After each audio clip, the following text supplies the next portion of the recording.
ইলিশ মাছ কাটা নিয়ে কোনো কথা বলবো না। ইলিশ মাছ কাটতে তো আমরা সবাই পারি, কিন্তু ইলিশ মাছটা না অনেক বড় ছিল। আমি খুব সারপ্রাইজড হয়ে গিয়েছিলাম। আমার হাজব্যান্ড অনেক বড় একটা ইলিশ মাছ নিয়ে আসছিল, আমি নাকি খেতে চেয়েছি, তাই আমরা খুব মজা করেই সবাই খেয়েছি, কারণ মাছটা অনেক বড় ছিল, অনেক ফ্রেশ ছিল। Thank you husband, my dear husband. যাই হোক, একটা কথা বলি, গল্প করি। আমার ছেলেকে সামনের বছর স্কুলে দিব, মনোরম। ওর 4 বছর পূর্ণ হয়ে গেছে আর কি, 4 বছর প্লাস। কিন্তু স্কুল তো অনেক দূরে দিব, আমরা একটা স্কুলে দেওয়ার প্ল্যান আছে, সেন্ট গ্রেগরিতে দেব। অনেক ভালো স্কুল, আমরা সবাই জানি ওটা, কিন্তু আমার বাসা থেকে একেবারেই অনেক দূরে ওইটা, বাসে যাওয়া কোনোভাবেই সম্ভব না। আর আমার এই বাসাটা ছাড়ার একেবারেই ইচ্ছা নাই, কারণ এই বাসায় মধু আছে, মানে প্রচুর রোদ আসে সকালবেলা, ভীষণ খোলামেলা। আমার খোলামেলা বাসা অনেক পছন্দ হয়।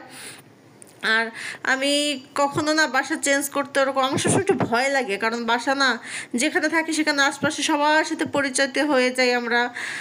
নতুন একটা জায়গায় যাব, নতুন বাসা নেব, আশপাশের মানুষজন কীরকম, আমার ভীষণ ভয় কাজ করে। তাই আমি খুব সহজে কিন্তু বাসা চেঞ্জ করি না, যে বাসায় থাকি সবসময় ওই বাসায় অনেক বছর থাকি। এই একটা কারণ। কিন্তু স্কুলটা অনেক দূরে হয়ে গেলে কিভাবে কি করব যাতায়াত, খুবই টেনশনে আছি। আর সব থেকে বড় কথা কি, আমার বাবা আর আমার শ্বশুর কেউই বেঁচে নেই। ওনারা মারা যাওয়ার পরে আমি একটা নতুন বাবা পেয়েছি, এখানে আসছি। নতুন বাবা বলতে আমার বাবা নতুন, কিন্তু আমরা আসছি বাসায় প্রায় 5 বছর হয়ে গিয়েছে। 5 বছর থেকে একটা বাবা পেয়েছি। উনি আমাদেরকে এত ভালোবাসে আর আমার ছেলে মেয়েকে এত স্নেহ করে। এরকম যে মানুষ ভালোবাসতে পারে, আমি কি বলবো, আমার হয়তো নিজের পরিবার, আমার শ্বশুরবাড়ির পরিবারের কাছ থেকে আমি এত ভালোবাসা পাইনি, বা আমার সন্তানদেরকে নিয়ে তার এত চিন্তা। সত্যি সত্যি অনেক ভালোবাসে, আমি বলে বোঝাতে পারবো না কত ভালোবাসে। আর আমিও আমার একটা বাবার মতো তাকে ভালোবাসি। এখানে কোনো স্বার্থ নেই, শুধু আছে ভালোবাসা, ভালোবাসা, ভালোবাসা। মাছটা না কাটতে আমার কষ্ট হচ্ছিল, যেমন পেটের ডিম বের করতে কিন্তু অনেক বেশি কষ্ট হচ্ছিল। আসলে আমি এগুলো করিনি তো কখনো, বিয়ের পরে করি, সংসারের জন্য করি, আমার হাজব্যান্ডকে ভালোবেসে করি, আমার এই সংসারটাকে ভালোবেসে করি, ছেলে মেয়েকে ভালোবেসে করি, যেটা মায়েরা করে থাকে, প্রত্যেকটা মেয়ে করে থাকে। এখন কি করব বলেন তো সবাই আপনারা, স্কুলটা চেঞ্জ দিতে হবে বাবুকে, কিন্তু বাসা চেঞ্জ করতে চাচ্ছি না। এমন অবস্থায় কি যে করি, কত টেনশনে আছি আমি। আর সবথেকে বড় কথা, আমার বাবা, যে নতুন বাবা যাকে বলছি আমি আর কি, আমাদের আঙ্কেল, তাকে ছেড়ে যাওয়া আমাদের পক্ষে এতটাই কষ্ট। আমার হাজব্যান্ড, আমি কি করে যাব জানি না। ওনার বাসাটা আমার বাসা একেবারে, মানে কয় হাত হবে, 6 হাত উপর। আমার 4 তলা, ওনারও 4 তলা বাসা। তো আমার বেলকুনি থেকে ওনার বেলকুনি 6 হাত কি 7 হাত দূরে হবে, এরকম হবে।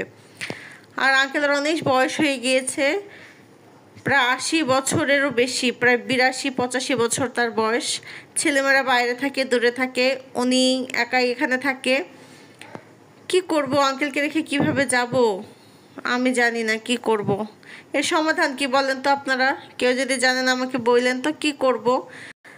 আচ্ছা, আপনারা কি খেয়াল করেছেন, মামুনি কিন্তু সে মাছের রক্ত খেলো কাঁচা, খেয়াল করিনি। মাছের কাঁচা রক্ত খেয়েছে, পরে আমি বকা দিয়েছি। পপ বললে সবই শোনে ও।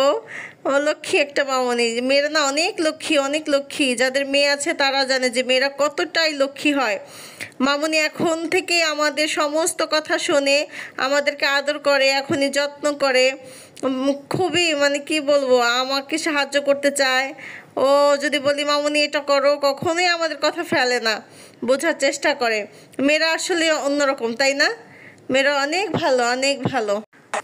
আচ্ছা, একটা কথা বলি, আমার ভিডিও কিন্তু আপনারা অনেকেই দেখেন, কিংবা আমাকে অনেকেই শোনেন, আমাকে অনেকে ভালোবাসেন, কিন্তু অনেকে কিন্তু লাইক করেন না, বা আমার ফেসবুক পেজটা ফলো দেন না। ও আচ্ছা, আমার না একটা ইউটিউব চ্যানেল আছে। আমার ফেসবুক থেকে যারা ভিডিওটা দেখছেন, দেখবেন আমার ইউটিউব চ্যানেলের লিঙ্কটা দেওয়া আছে, ওইখানে একটু ক্লিক করে গিয়ে কিন্তু সাবস্ক্রাইব করে দিবেন অবশ্যই। আর অবশ্যই কমেন্টস করবেন, আমি প্রত্যেকের কমেন্টসে কিন্তু উত্তর দেই। হাই হ্যালো করে, হাই হ্যালো না, অনেক বেশিই বলি। বলি, আপনাদের সাথে অনেক রেসপন্স করি।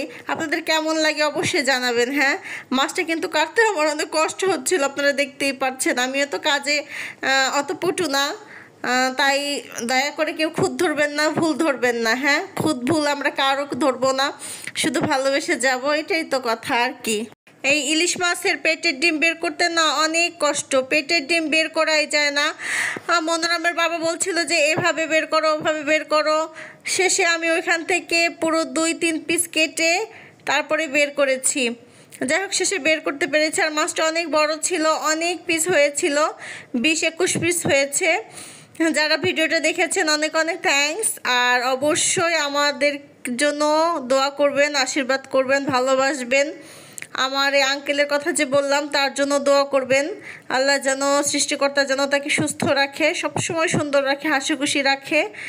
আমি কি করব জানি না, ভালো একটি স্কুলে দিতে গেলে কি যে করব, সত্যি মেটে নিয়ে খুবই টেনশনে আছি।